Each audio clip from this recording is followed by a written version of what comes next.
You've been kidnapped by a madman. He's locked you in the basement. You will have a set amount of time to find all of his keys, Did you find something? decipher all of his clues, and solve all of his puzzles before he comes back to finish the job.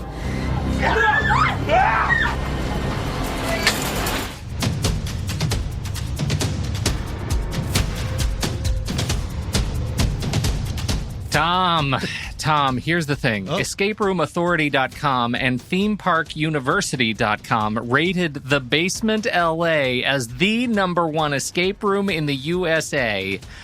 And eagle-eared listeners... Do eagles? Is that a thing? Anyway, as I said it, that seemed wrong. Yeah. I'm going to go with it. Eagle-eared listeners will recall we did the escape room anxiety in a recent episode, and you agreed to take some friends to the Escape Room LA, 22 minutes from your house. Yep. To actually participate. It looks horrible, and I hate the website because it puts me in a space of terror, and yet I'm still looking at it. I can't look away. You have now done this. You took your friends, and I would like to hear how you did. And they will remember that you paid for me, which is very sweet. I appreciate it. Yes, 5 of us went. There were 5, including myself, and then 3 strangers for a total of 8. See how I did that? That was quick math. And This is The Basement LA. The story behind it is me and my friends have been kidnapped by Edward Tandy, a cannibalistic serial killer with a fine taste for unique electronics, taxidermy, and of course, human flesh. So basically, you're locked in his basement, and in a Saw kind of way, he talks to you in the beginning and says that you have 45 minutes to escape, thus proving that you are worthy of escape. Does that make sense so far? Okay. That's sort of I guess. Yeah. So he's okay with you getting out if you can get out. Correct. Is that what you're saying? Correct. Okay. Because then we've proved that we're worth it. Okay. So, and you're told all that in the beginning.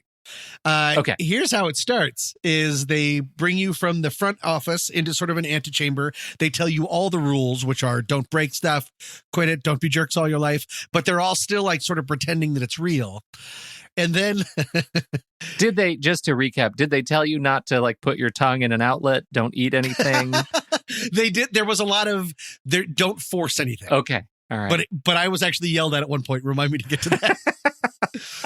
Okay. So we go into then a smaller room where we're played sort of a backstory of Edward Tandy, and some fake news articles, just sort of putting you in mind of it. And then each of us has to put a black hood over our heads. Nope. I thought of you as soon as that happened. I was like, Pete is out. So we all do that, right? You can sort of see a little bit, but mostly you just sort of see the fabric and you can feel your breath on your face. One of those 3 people was a girl who noped out immediately. We're not even in the room yet. And we hear the door open and close and she's out. She's the smartest person in the group. She did end up coming back in. I guess someone was out there, like maybe this happens a lot, and talked to her and said, it's not, this is the scariest part. It'll be okay. It was not the scariest part. Anyways, and then someone leads us into the next room. You can't really see anything. You just see a bunch of shapes. And then all of a sudden you're against a chain link fence. Now, again, for listeners, I'm not going to go through this step by step. I'm not going to give away answers. That would be a terrible thing to do. So I'm just sort of setting the scene. You hear Edward Tandy from a recording tell us, here's what we're doing. We have 45 minutes. If we do not get out in time, there is gas that will descend on us from these pipes that are everywhere. And he says, and then you will be unable to stop from what I do to your bodies when you're, and then you take the hoods off. And you're just in a very, very small space against a chain link fence. You can see the room that you're trying to get into. Either way, it starts with you you have to break your way in to the escape room in order to get out. Yes. What? Hi, everybody. Thank you for coming. It looks like you've all signed the safety waiver. If you read it, you would know that inside there are some loud noises, bright lights, artificial fog, and some strong odors.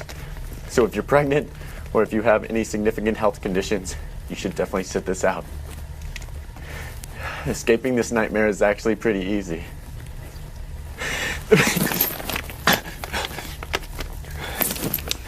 It's pretty easy. The biggest problem people have is that they overthink the puzzles. So just keep it simple. You have to make friends and you have to communicate with one another. If someone finds a key, was magical. I loved it. The set design was key. There was so many different kind of clues, and it was just really scary. There's mannequins all over the place. There's tons of closets. And I started to get really into it a little bit too much at one point. I talked about this, I think, a little bit, that I'm at risk because I like to immerse myself so much into a situation that my anxiety can get a hold of me a little bit. There were a couple times when I saw that happening, that it's a mix of what if this really was true and this was happening and time is running out. Yeah. And I'm like, oh, I'm at the border of not having fun. Instead, I'm just getting stressed out. Yeah. And so the way that I would, no one seemed to mind. It actually is hurting the immersion a little bit. But like at one point I had searched this jacket and I realized that it kind of fit me. So I put on the jacket and I said, ladies and gentlemen, I found a jacket and it fits pretty well. Like, I just make these announcements that are not helpful because everyone's calling out, we have a key, we have a keypad. That's the whole point. There's Tom. I look great. I look good in just this jacket. Checking in. Absolutely. I'm just, or I would say, I've opened and closed this drawer 5 times because I would keep going back to things. That's more my experience right now. I realize you and I might actually be kindred spirits in terms of the actual experience of the escape room. Because I normally wouldn't hurt the immersion, and especially, if it was like interactive theater, I would never do that. No. But just to sort of like let the pressure off a little bit, I felt that helped me, and people laughed like it was the best joke ever. So clearly it was just pressure. It was not that funny. So yeah, you spend 45 minutes just tearing this room apart, and what you think is the room is not the entire room. There are false closets. There are things that open up into tunnels. I'm not going to give everything away. It's very dark in the room. And so at some point you find a flashlight. That becomes key, and teamwork of constantly passing the flashlight back and forth. There's also a black light, which becomes very key. All of the things that I just want to say in terms of you're being very protected, I think rightfully so, of these kinds of elements. But for listeners, if you go to thebasementla.com, everything that Tom is talking about here, they actually have this video kind of playing in the background. And so you can see that stuff. Like, it's not, I don't think it's giving away anything in the thing. Somehow people get flashlights, right? That clearly, there's people in the tunnels, there's people with a black light. So, you haven't given away any spoilers. Oh, good. Yeah, okay. So it doesn't feel like to me. Excellent. Well, then here's how you get out. No. 2 other things. At one point, there is this lamp that doesn't work. And so I decide it's because I have to switch out the light bulb inside. So I have my hand in the lamp and I'm starting to do this. And this is the only time that they had to break quote unquote character over an announcement. Someone says, you don't need to do that. Put the lamp down. I was like, okay. I'm immediately like super embarrassed because they have cameras everywhere. They're watching us the entire time. So I'm immediately embarrassed and go into this little side room where there's this barrel. This big, like empty, would probably be filled with, toxic chemicals, but instead it's empty. Okay. Pete, this barrel is an obsession I still have to this day. Nothing involves the barrel. But man, I asked for all the flashlights. I brought it out. I was obsessed with this barrel. It had nothing to do with it. And I'm not spoiling it because there's 2 different versions of the room. So probably the barrel is really big in something else. It just wasn't in ours. I was just That's at that really barrel interesting. The So they time. actually have multiple kind of storylines. Yes, so you can do it more than once. Exactly right. Okay. Interesting. Yeah, so that was the barrel, and that was me getting yelled at. And it was just really, there was tons of great communication.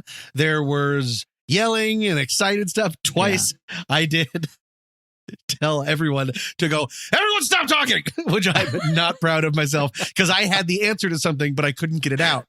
And so I just yelled that. I apologized later for that to my friends, and they were like, no, it totally needed to happen. You had the answer, and no one was listening. Everyone was yelling their own stuff. So, but I still feel kind of bad about that because, of course, I was probably just screaming about that dumb barrel.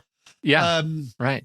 And it was really, really exciting. Everyone really pitched in. Everyone had some, probably I was the least clutch player, if I can be honest, because I'm walking around like checking the same drawer, that dumb barrel, and talking about a jacket.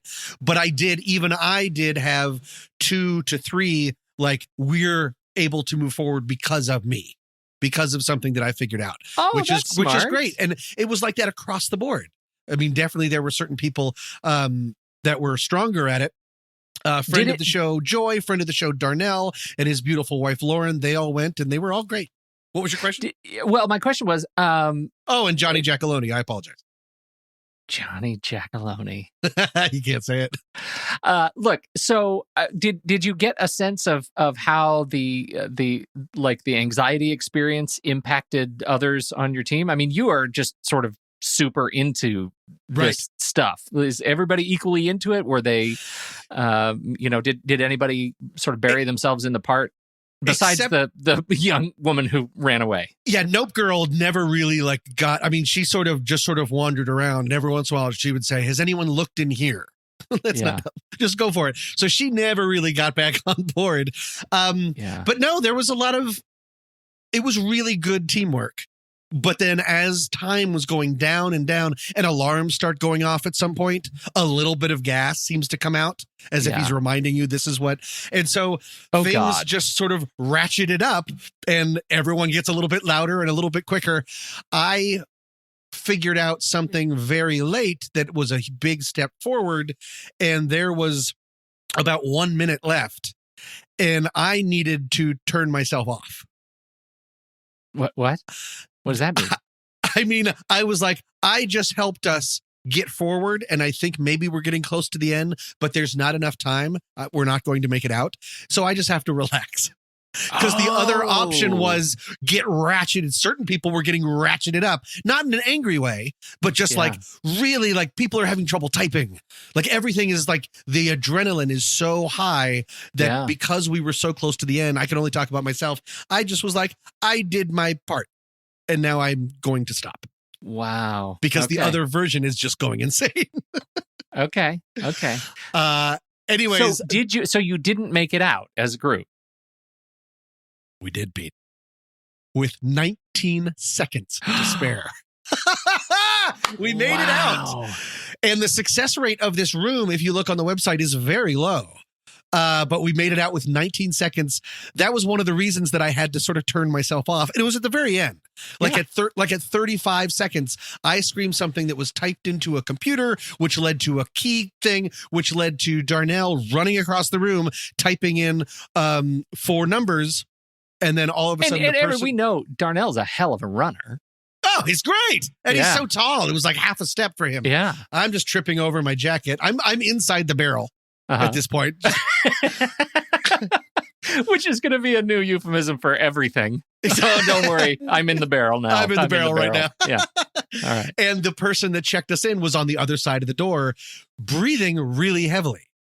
And it looked like she was sweating. She goes, man, you guys cut it close. But they seemed like they were really on our side the whole time. And they're like, I mean, there was no time to spare. And I love how their experience is just like, well, you're in the room now. It's totally out of our control.